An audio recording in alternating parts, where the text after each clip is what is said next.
Terus ada lagi ayat umum yang akhirnya jadi judul umum. Misalnya begini. Kita tahu cerita Nabi Khidir, di antara ceritanya ada satu kampung itu pelit. Makanya orang pelit itu wajib didendami. Karena Nabi pun itu baik-baiknya orang. Kalau sama orang pelit tetap dendam. Karena buruk-buruknya orang itu orang pelit. Tahu kan alamatnya orang pelit? Qoribun minan nar, ya dekat-dekat neraka itu. Karena al-bakhil qoribun minan nar, ba'idun minal jannah. Jadi kalau sama tanya alamatnya ya dekat-dekat neraka.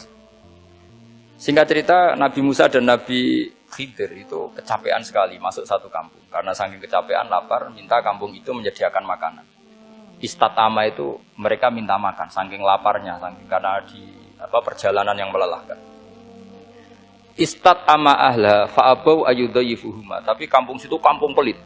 Jika semuanya tidak mau yang ngasih apa? Makan. Tapi pas mau keluar dari kampung, ada tembok, ada kayak prasasti itu, yang mau roboh. Yang mau apa? Roboh. Terus sama Nabi Khidir, tembok yang mau roboh ini ditata. Ditata jadi baik lagi. Nabi Musa kata Nabi Musa, kok kurang pegawaian mau medit, pagri mbok urusi. Jadi makanya dendam sama orang meditnya agak sunat. Karena Nabi Musa juga marah sama Nabi Khidir. Orang kayak kampung kayak begitu pelit kok temboknya apa rusak kamu benahin gitu. Terus Nabi Khidir menjawab, wa amal jidaru fakana lihulamaini yatimaini fil madinati wa kana tahtahu kanzul lahuma wa kana abuhuma sholihah. Begini loh, tembok ini adalah penyimpan harta. Penyimpan harta untuk anak yatim. Bapaknya dulu itu soleh. Artinya terus dibabkan oleh ulama, babu ikrami sibyanil mu'minin. Bab kita memuliakan anak-anak orang soleh. Sehingga dalam adat kita menghormati Habib, menghormati Gus, menghormati anak pahlawan, menghormati orang-orang yang dulu berjuang kepada untuk Indonesia. Karena di antara yang dipertimbangkan Nabi Khidir adalah wakana abuhuma sholihah. Tentu kita menghormati putra-putri yang dulu mendirikan UII, macam-macam.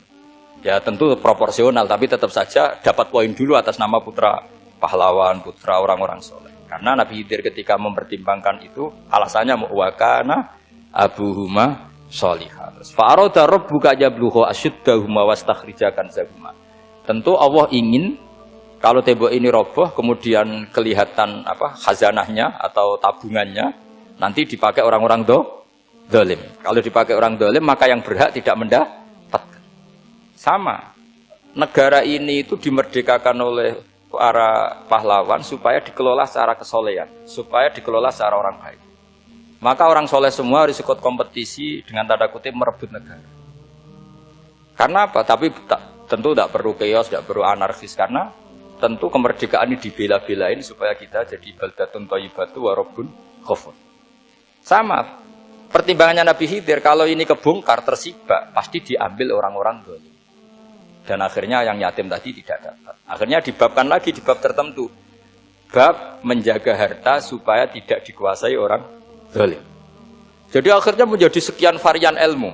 Pertama, varian ilmu bab menghormati anak orang soleh. Bab supaya harta ini tidak dikuasai orang zalim dan seterusnya. Nah, saya harapkan nanti dengan ulumil Quran kitab Itqan itu nanti aturan-aturan seperti itu tertanam pada Anda. Sehingga sebetulnya ulama fikih yang ngarang kitab sampai satu boto-boto itu sebetulnya ya normal-normal saja. Kalau sampean sudah mengkaji ilmu yang kayak saya kaji itu normal-normal saja. Misalnya begini, saya beri contoh ya. Orang munafik itu disifati Allah gimana? Wa idza qamu ilas sholati qamu kusala. Orang-orang munafik adalah orang ketika mau sholat itu bermalas-malasan. Terus kitab Fathul Mu'in atau Fathul Wahab atau kitab semua kitab fikih bikin judul gini. Saya masih ingat takbirnya. Wa yusannu nasyatun li sholatin. Disunatkan kalau sholat itu ketok gumrigah, ketok semangat. Fa inna Allaha ta'ala dzamma tarikihi, karena Allah mengkritik atau menyalahkan orang yang kalau sholat itu tidak nasyat, tidak gumregah, tidak semangat. Mergo seperti itu adalah fi'lul munafikin, perilakunya orang munafik. Terus ditulis wa idza qamu ilas sholati qamu kusala. Artinya di situ Allah mengkritik orang munafik. Kenapa? Karena kalau sholat males-malesan. Anda ingin bersifat kayak orang munafik apa bersifat kayak Rasulullah? Tentu ingin seperti Rasulullah. Kalau ingin seperti Rasulullah ya wasari'u ila maghfiratim mir rabbikum. Kalau ada kebaikan harus cepat-cepat. harus disegerakan. Nah, sehingga nanti babnya ya sudah tidak tentang orang munafik. Babnya begini, babul musara'ah ilal khairat wa tarkil kasli. Bab bergesa-gesa atau bergegas dalam kebaikan dan meninggalkan malas. Jadi tidak lagi tentang sholat, tapi tentang kebaikan apa saja. Jadi kalau kamu punya hutang bisa nyaur jam 7, nyaur jam 9 pasti disalahkan Allah. Karena bisa saja dalam 2 jam ini kita mati. Paham ya? Begitu juga kalau kita sholat bisa awalal waktu, kenapa tidak awalal waktu? Meskipun akhir waktu ya dibolehkan. Itu ya tadi babnya ya tentang wa idza qamu, orang munafik itu ya seperti itu. Akhirnya apa? Ayat ini turun tentang orang munafik tapi pemaknaannya umum.